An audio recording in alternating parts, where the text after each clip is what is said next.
Cuando yo me casé con mi esposo, tenía menos de un año de conocerlos. Y vieran que hoy, casi 10 años después, todavía hay gente que me pregunta que si estábamos locos. Y a ver, yo no lo juzgo.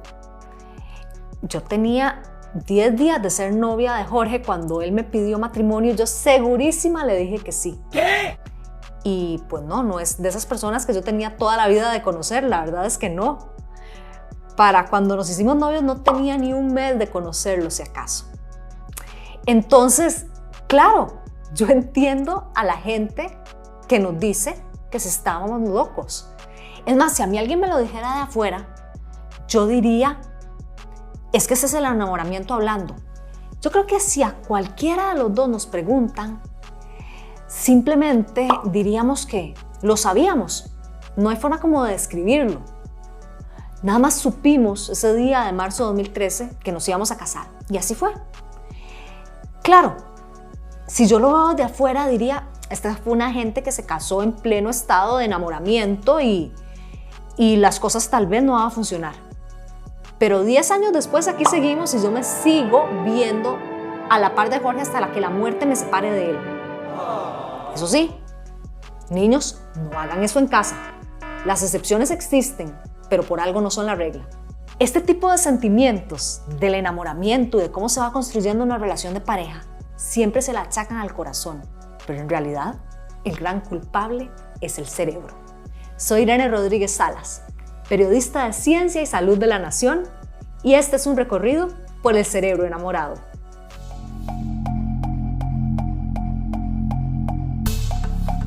En fin, ¿qué le pasa a nuestro cerebro cuando conocemos a alguien y andamos básicamente todos atontados y por las nubes y como si estuviéramos drogados casi?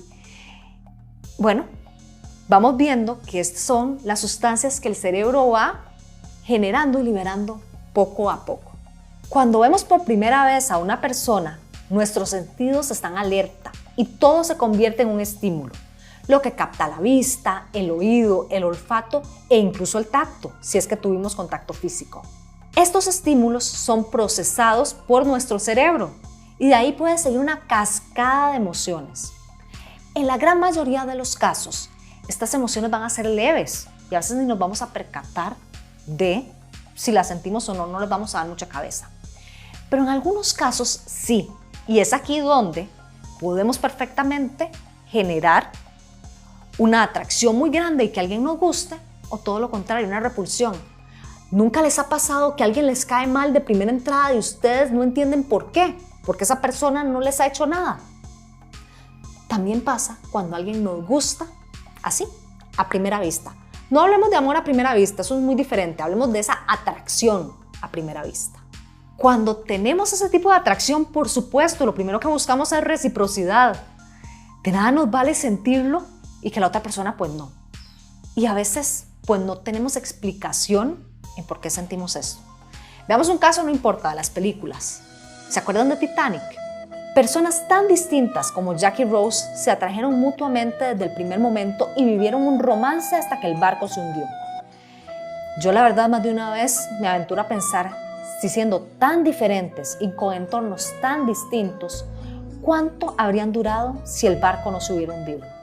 Estos estímulos van a cambiar y se van a convertir en emociones y estas después en sentimientos. Según me explicó una vez el médico Carlos Altamirano, primero hay dos tipos de respuestas.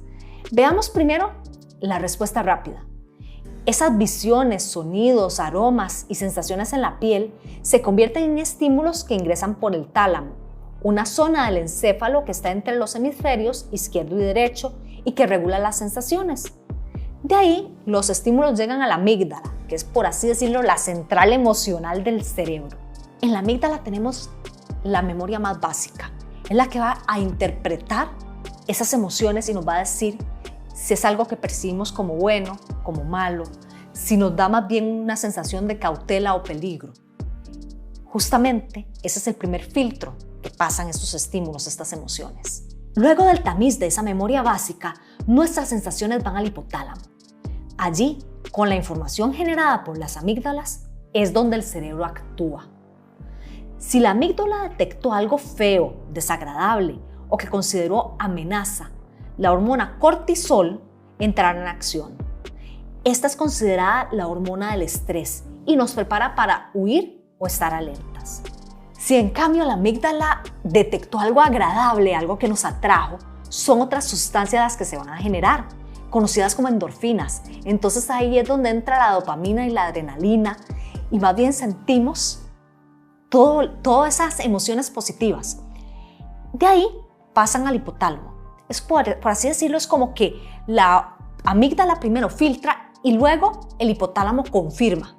Toda esta respuesta rápida que les cuento se da en cuestión de segundos, pero hay una respuesta a largo plazo, donde esta información va al tallo cerebral y ahí, en un núcleo, se estimula la corteza prefrontal. Es ahí cuando el encuentro con la otra persona ya se hace consciente. Entonces, otras zonas del cerebro comienzan a guardar los nuevos recuerdos. Se guarda la emoción, ya sea agradable, desagradable o neutra, y se asocia a esa persona, lugar y situación. Por eso el cerebro activará esa memoria cuando volvamos a ver la persona. Ojo aquí, que este tipo de estímulos, de emociones y sentimientos no se dan igual en todas las personas. En algunos casos sí, va a ser así de inmediato. En otros no, van a tomar varios encuentros, 2, 3, 4. Yo creo que todos tenemos historias en las que nos ha comenzado a gustar alguien que tenemos años de conocer. Y ahí viene el meollo del asunto, cuando ya nos damos cuenta de que esa persona nos gusta. Y entonces nos pasamos preguntando, ¿yo habré generado estas mismas emociones en la otra persona? Y si es así, esa persona va a decidir actuar. ¿Cuál va a ser el próximo paso? ¿Me va a decir? ¿Me va a invitar a salir? Solo ese pensamiento, esas preguntas recurrentes pueden ser tan recurrentes que ocupen la mayor parte del tiempo que pasamos despiertos. Pero si el efecto no fue el mismo, este se va a ir disipando, especialmente si no volvemos a ver a él o la susodicha. Pero si sí tuvimos suerte y generamos los mismos estímulos, vamos a botar esas barreras de desconfianza que tenemos usualmente y comenzamos a construir algo. Y ahí es donde la química cerebral se transforma en un juego de dos personas diferentes, con cerebros muy diferentes y experiencias previas que probablemente no se parezcan. La química cerebral de estas relaciones de pareja no se mantiene estática. Las sustancias que se van generando van cambiando y por eso no son siempre las mismas y el amor tiene distintas etapas. A nivel internacional se han visto que son 5 las etapas que tienen las relaciones de pareja. Eso sí, acordémonos, las emociones no son lineales. Entonces, esto no quiere decir que vaya una después de la otra. Pueden intercambiarse, podemos pasar de una a otra y regresar, porque nada de esto es lineal. La primera etapa es la de enamoramiento. Se da en las primeras semanas de la relación. En algunos casos dura semanas, en otros mucho más.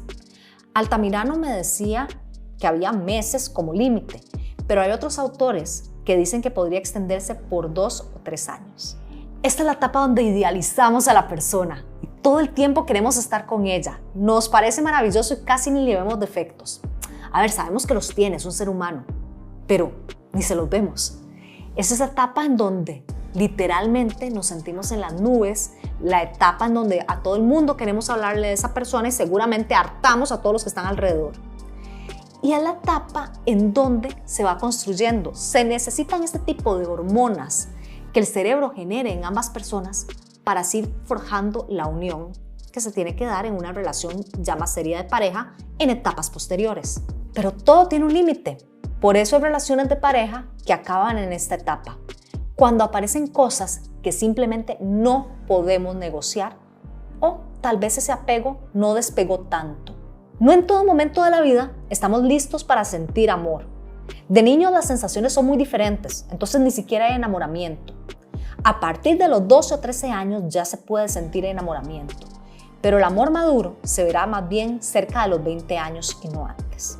Es aquí donde entramos a la siguiente fase, la fase del compromiso. Y sí, ahí ya somos más conscientes de que la otra persona tiene defectos y comenzamos a también percatarnos de que la otra persona ya es consciente de nuestros defectos.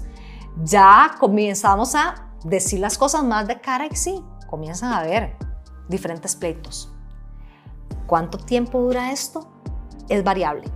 En esta etapa, la serotonina y la dopamina bajan, pero sube la oxitocina. Es una hormona a la que se le ha achacado la felicidad y el apego. Pero también en esta fase hay más espacios individuales y de menos dependencia, aunque una mayor conexión. Y lo que les adelantaba, esta fase dura entre el primer y el tercer aniversario aproximadamente.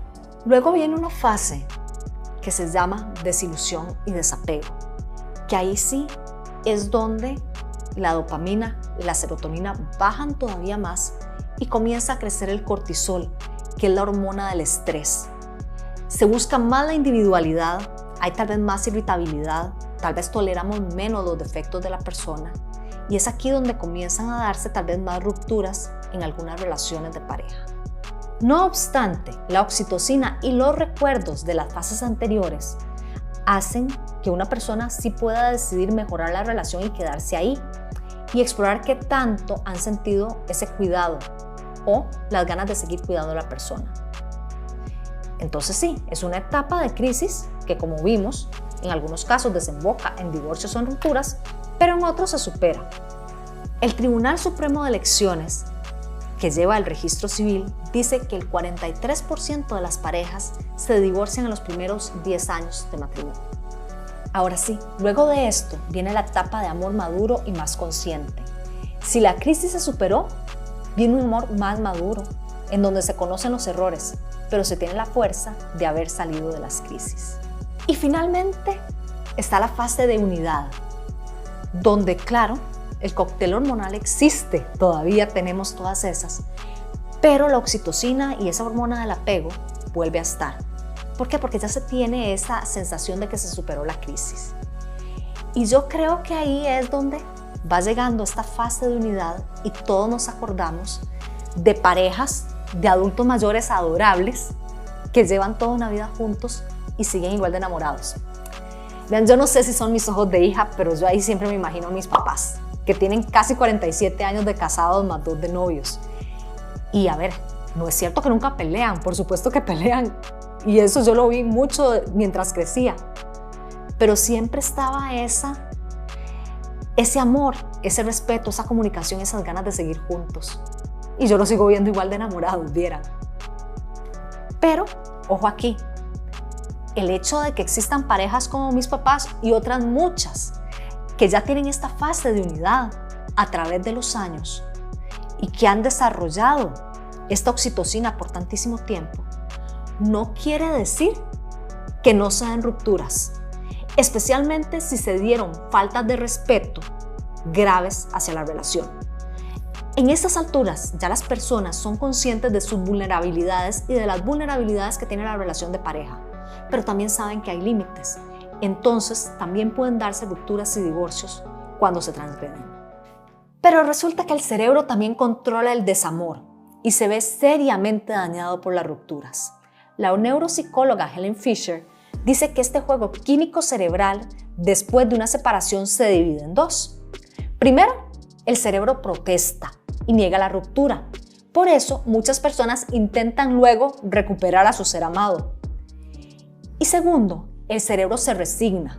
Las hormonas de la alegría, como la dopamina y la serotonina, disminuyen bruscamente. También es probable que el cerebro priorice pensar en nuestra expareja de la misma forma en la que el cerebro le indica a uno que le preste atención al dolor físico. Un estudio realizado por neurocientíficos cognitivos de la Universidad de Columbia utilizó escáneres cerebrales para observar la actividad en personas que habían experimentado una ruptura no deseada en los 6 meses anteriores. Los participantes observaron imágenes de sus exparejas mientras pensaban en experiencias compartidas. Los investigadores entonces compararon qué zonas del cerebro se activaban en 3 situaciones. Una, cuando veían fotos de su expareja, otra, cuando veían fotos de amigos cercanos y otra, cuando se les infligía un dolor en el brazo. ¿Qué vieron? Que las mismas zonas del cerebro se activaban cuando se veía la foto de la expareja y cuando se les infligía el dolor en el brazo. El dolor físico y el dolor sentimental activaban las mismas zonas del cerebro, pero no cuando era la fotografía de un amigo lo que veían. Y es por eso que muchas veces los consejos que nos dan cuando estamos atravesando una ruptura es que simplemente dejemos todo lo que nos vincula a esa persona. No solo dejarla de ver y de frecuentar los mismos lugares que frecuentábamos cuando estábamos con esa persona, sino además eliminarlo de redes sociales y todo lo que nos recuerda a ellos, los regalos que nos dio, las cartas, los mensajes de texto, borrarlos. ¿Para qué? Para que nuestros recuerdos no puedan tener acceso a todo lo que esa persona hizo en nuestra vida y todo lo que significó. En un momento después podrá ser así, pero no al inicio, no cuando estemos recién terminados, porque el cerebro siempre va a querer volver a esa zona de confort que nos generaba nuestra relación de pareja. Soy Irene Rodríguez Salas y nada más les digo que amen muchísimo y disfruten ese amor. Pero eso sí, comiencen por amarse mucho ustedes mismos, que también está el cerebro racional. Ese cerebro que nos dice que nosotros debemos estar primero y no tenemos por qué aguantar ningún tipo de abuso ni vivir en él. Gracias y nos vemos en el próximo video.